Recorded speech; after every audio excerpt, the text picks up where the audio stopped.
Today we're back looking at some more creepy true crime TikToks. This is the most disturbing disappearance caught on camera. Lars Mittank was a 28-year-old from Berlin. In June 2014, he was heading off on his first lad's holiday to Bulgaria. They were staying at Golden Sands just outside of Varna.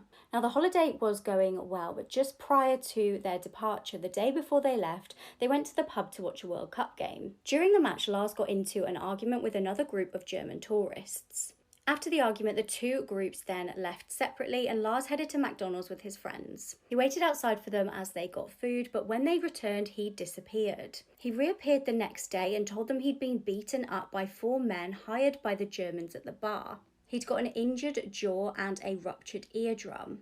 Now, due to his injuries, a doctor advised that he didn't fly home. He was also prescribed an antibiotic, cefprozil. Lars's friends offered to stay with him, but he insisted that they got their flights home. Lars checked out of the original hotel that he'd been staying in and checked into the Hotel Color Varna because it was cheaper and near to the airport. Now, when he was left to stay on his own, he began to get quite paranoid. He called his mum Sandra in the night and whispered to her that people were trying to kill or rob him and she should cancel his credit cards. CCTV footage captured him wandering up and down the hotel hallways, checking out of windows and hiding in a lift for a long period of time. At 1 a.m. he was seen leaving the hotel and he returned about an hour later, and we have no idea what he did in this time. He called his mum again, saying that the people who were after him were getting closer. He was seen at Varna Airport on July the 8th. He went to see the doctor at the airport to check he was okay to fly, and apparently his behaviour was erratic. The doctor said he was very nervous and he was asking a lot of questions about his medication. The airport was under construction and a construction worker walked in during the consultation. This caused Lars to get very anxious and run out of the room. Yes, I remember watching this. Look, he proper bolts. He shouted, "I don't want to die here, I have to get out of here." He sprinted out of the airport and was seen climbing over a barbed wire fence. He ran into a field and was seen sprinting off in the direction of a forest near a highway. This was the last known sighting of Lars. His family hired a private detective to try and get answers, but they haven't had any luck. I think we've looked at that TikTok before, but basically he completely disappeared. That CCTV was the last known footage of him. He's never been found. It's quite weird to think you can be seen in the building and then just completely disappear. Obviously something was going on in his head. Was he having like a bit of a breakdown? Like, what was going on? I live in Bulgaria. Wonder why the doctor didn't alert staff to go after him. I think a brain injury, and if passed away in the forest. What is so freak about it is the fact that like he was never seen. Like, they've never found a body. He's still literally missing. So like his body could be in the forest somewhere. Maybe could have got like a ride somewhere. It's just weird to think that like you can literally go missing just like that and never be found. So strange. If he was that scared, wouldn't he be determined to get in the first plane out of there instead of staying in the woods? We don't know what happened to him. I think he had like a head injury, so like maybe something went on in his brain where like he was seeing stuff. He was like paranoid. I personally don't understand why the friends ditched him. Surely if your friend basically got beaten up, like keep in mind he did get beaten up, he had injury, wouldn't you stay with him? I'm wondering if the injury messed with him neurologically. That's how I'm thinking. Like I think something was going on in his head. It's the fact that he was saying like people were after him and then like he seen the construction worker and ran out. Something about it's weird. Is there a possibility he doesn't want to be found? I mean, that is true. Maybe that's what's going on. Maybe he ran into the forest, got a ride somewhere and has completely disappeared, but he's still alive. That's what's creepy though. It's the fact that we don't know what happened to him. Like a body wasn't found, but then we don't know if he's still alive. Surely what the investigators should do is go into the forest to like, completely search it. I mean, that depends on how big the forest is. But it's just weird to think that he completely disappeared. That was the first true crime TikTok. This next one is quite long. It's 4 minutes long. So sit back and get ready. Tracy Wilkinson and her family had a passion for helping people in need, but they were unaware the person they decided to open their hearts and home to would destroy their lives forever. This is your warning now. This heartbreaking case is hard to hear, so scroll now if you need to. The Wilkinson family were a happy, normal family living in Stourbridge in the West Midlands. The family consisted of Mother Tracy, Father Peter, 13-year-old son Pierce, and his older sister Lydia, who happened to be at university studying at this time. Tracy was so passionate about helping those in need, often bringing hot food to the homeless and giving to those down on their luck. It's just started to rain, so if you can hear it on the background, apologies. I think I know what's going to go on here. I've got a feeling they're going to help somebody who's on the streets and then they're going to, you know, do something bad to them. Yet again, why do bad things always have to happen to the nicest people? Tracy truly had a heart of pure gold, which is exactly why when she saw a young man clearly homeless sleeping in a cardboard box on the streets on her way to the supermarket one day, she offered him a helping hand and brought him back to the family home for something to eat. The young homeless man was named Aaron Barley, a young man in his early 20s 1980s with a very unfortunate upbringing. Orphaned at the age of 6 years old, he'd grown up in care homes and had always found himself in trouble growing up. He had a criminal record and he'd developed an issue with alcohol and substance abuse. He was clearly in need that day, which is why the Wilkinson family offered him more than just a hot meal that day. They offered him somewhere to stay, opening their own home to this man.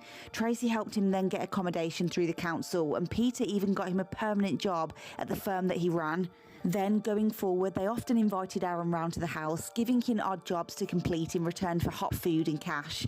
This kind-hearted family gave this young man all the tools that he needed to change his life, and he genuinely seemed so appreciative, even referring to Tracy as the mum he never had.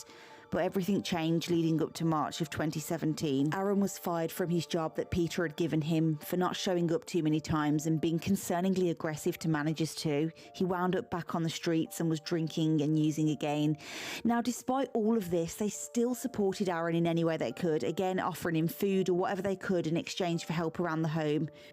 Despite everything, they hadn't given up on Aaron, but something in Aaron had snapped and a horrifying massacre was about to take place. On the morning of the 20th of March, Peter went on his usual morning run, and upon his return home, he was surprised to see that his usual morning cup of tea had not been left on the side for him as usual. Assuming that his wife and son may have overslept, he began making his way around the home to wake them up, when he was suddenly ambushed by a man wearing a balaclava and holding a knife. The man proceeded to attack Peter viciously, stabbing him several times, slashing at his face and back, and shockingly, as he plunged at Peter, he even shouted the words, "Die."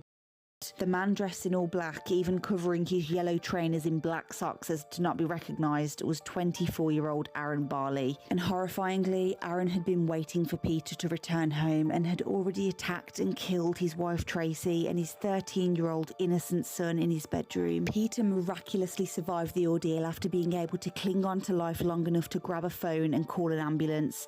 And after spending time in intensive care, he was eventually told the devastating news: his beloved wife and innocent young son had been brutally attacked in the same way as him by Aaron Barley, and they were both deceased. His daughter Lydia then came back from university to be by her father's side at this awful, unimaginable time.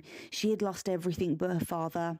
After the unprovoked attack, Aaron Barley had jumped into the family car and a high-speed pursuit took place. According to the footage, it looks like Aaron clipped some kind of wall. There was then a crash and he was finally detained. Aaron's attack was planned and truly evil. He had no motive, and still to this day, the reason that he did this remains completely unexplained. The only people that had ever given this man a chance in life, the only people that genuinely cared for him and opened their hearts, had paid with their life. Barley received life in prison with a minimum term of 34 years and showed no remorse whatsoever.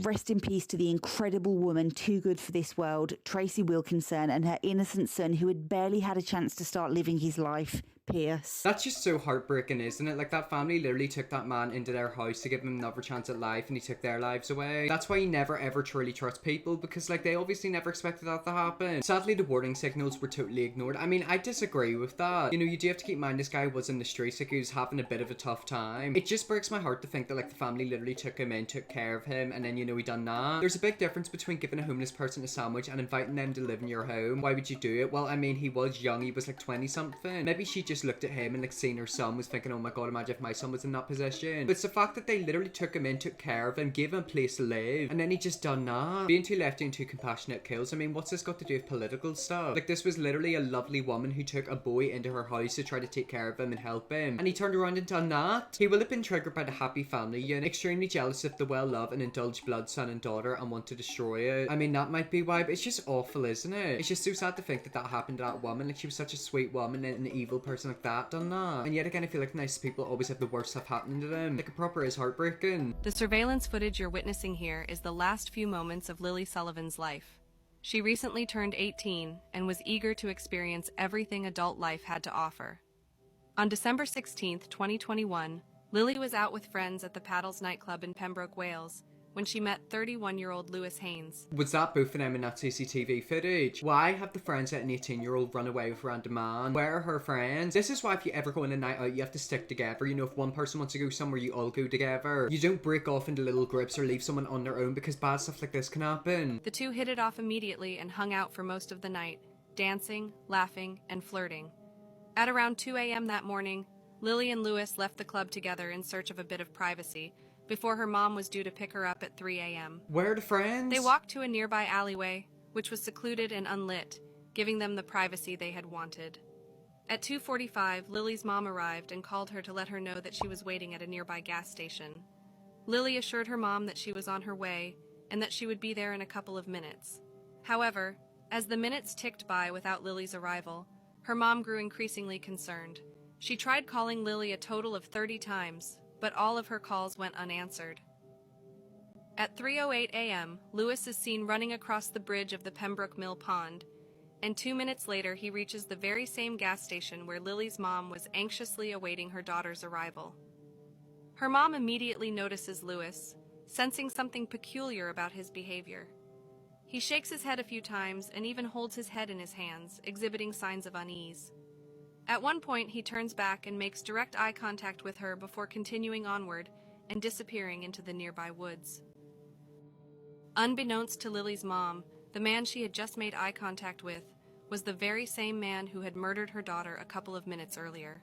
Heartbreaking, absolutely heartbreaking. It just is so scary to think that she went out on a night out. She just turned 18, by the way. She was so young. Like, she was younger than me. It's the fact she went out on a night out and then a man like that done that to her. And yet again, I'm thinking, like, where are her friends? Where are her friends? If you go out in groups, you stick together. Don't let someone run off with a random man, especially down an alleyway. All I needed to hear that he was 31 and she was 18. That alone told me this wasn't going to end well. Exactly, somebody of that age being interested in 18-year-olds and flirting with them, it ain't going to end well. What makes this even sadder is that Lily's mum suffered 14 miscarriages before having Lily. She was her only child. Just heartbreaking, utterly heartbreaking. And also what's even more scary is the fact he probably seemed so normal. They were flirting, they decided to walk home together, and then he just done that. Like, he took her life. Where were her friends? Come together, leave together, exactly. Never ever split up. I don't know the full context about why her friends weren't there. Maybe she said she was going off, blah blah blah, I don't know. However, it's a fact that, like, she literally walked out with him and then he done that within the space of like 10 minutes. Terrifying. The amount of people blaming her for being murdered. Exactly, like, why are you blaming an 18-year-old girl? This girl's so young, blame someone like that. It's a normal thing for 18-year-olds to go out to clubs with their friends, etc. She done a normal thing. She was just in the wrong place at the wrong time around an evil man. This is probably one of the worst true crime cases that I've ever heard of.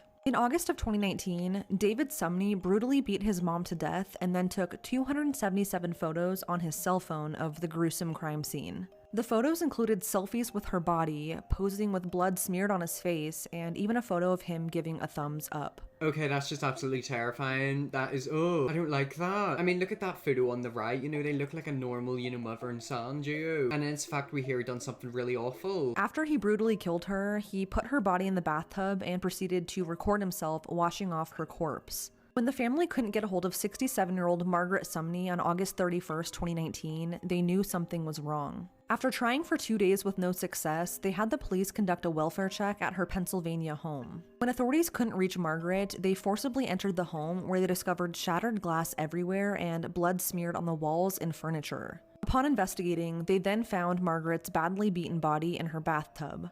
According to the autopsy report, she died from blunt force trauma to the head, neck, and torso. When interviewed by authorities, David initially stated he had nothing to do with his mom's murder. But when police searched his phone, they found the 277 gruesome photos. Along with that, authorities also found Margaret's jewelry and 3 of her blank checks inside of a hotel room where David had been staying. David was arrested on September 4th, and during his trial, a defense expert stated that at the time of the murder, he had taken a high dosage of Adderall, which caused diminished mental capacity. His lawyer argued that the murder was strictly due to drug and alcohol use.